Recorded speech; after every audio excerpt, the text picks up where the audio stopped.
Hello and good morning, everyone. In our today's session, we're interested in discussing the sources of drugs.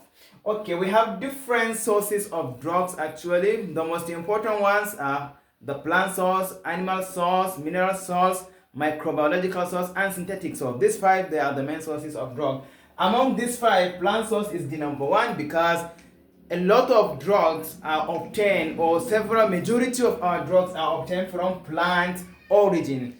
And here I will give some classical example, and it is important to note that we use different parts of this plant, be it the leaves, the stem, the root. Different parts of this plant are used to obtain drugs. I'll give us example of classical drugs that are obtained from plant origin.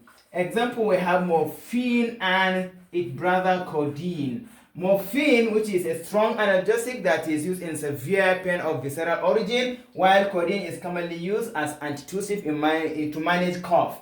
These two drugs are obtained from a plant that is called Papaver somniferum. From the flowering part of this plant, which is called opium poppy. Another drugs we have vinblastine and vincristine. These two drugs are anti-cancer drugs actually. Okay, yes, and they are obtained from a plant that is called Vinca rosea. Vinca rosea, also known as Madagascar periwinkle. These two drugs, as I said, they are twin drugs that are used as anti-cancer drugs. Then another example, we have quinine and quinidine. We all know quinine is a strong antimalarial drug, while quinidine is used as antiarrhythmic drug. These two drugs are obtained from the stem of Cinchona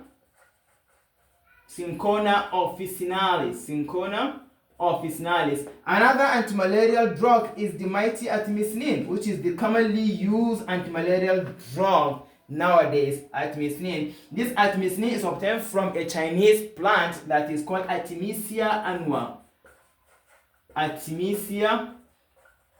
So you can see several drugs are obtained from plant origin. Another drug is digoxin. Digoxin, which is used in heart failure, is obtained from a plant that is called Digitalis purpurea.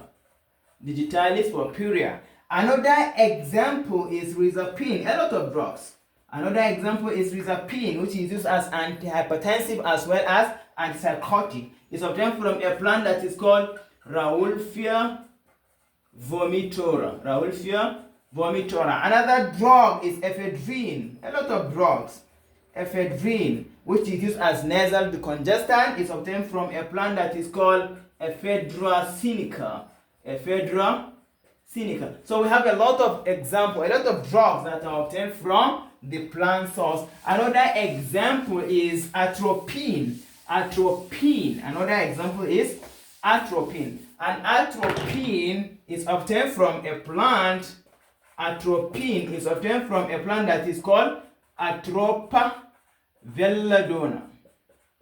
Atropa from atropus, and atropus means cutting the thread of life, because this plant is very, very toxic. That is why it was used in ancient days during warfare, so that what they did is they used to cut their arrows with extract of this plant, so that when they hit it on the enemy will easily die. That is why it is called cutting the thread of life, atropos. The plant is also known as deadly nightshade because of its toxicity. Then belladonna, later on it was named belladonna. Belladonna is an Italian name actually, which means bella, the first part means beautiful, while donna means lady or woman. So belladonna literally in Italy means beautiful lady. Why do they call it beautiful lady? Because in those days, the women of those times, they used to apply this plant extract into their eyes so that they will have dilated pupils in an attempt to have what is called sexy eyes.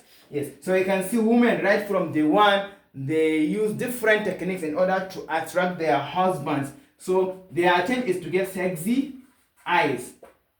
If I may ask, what is sexy eyes? When we say sexy eyes, actually, for an eye to be called sexy, it has to possess two features. Number one, dilated pupils. pupils, which can easily obtain from this plant, belladonna. It can easily dilate the pupils. Then number 2, the eye must have candle flame color. Candle, you know the color of the candle, right? It has one unique color, yellowish, green, greenish yellow, something like that. Candle flame color. So for an eye to be called sexy eyes, must have these 2 features. So the women of that time, they used this plant in order to obtain that, to possess that sexy eyes. This atropine that was used in ancient days is still in use in different clinical conditions. But then nowadays, if I may ask, nowadays what is the current clinical indication of atropine? Clinical indication of atropine, if I may ask. What is the current clinical indication of atropine? The hint is atropine usually comes as an eye drop. So what is the clinical indication? Thank you so much. See you next time. Bye bye.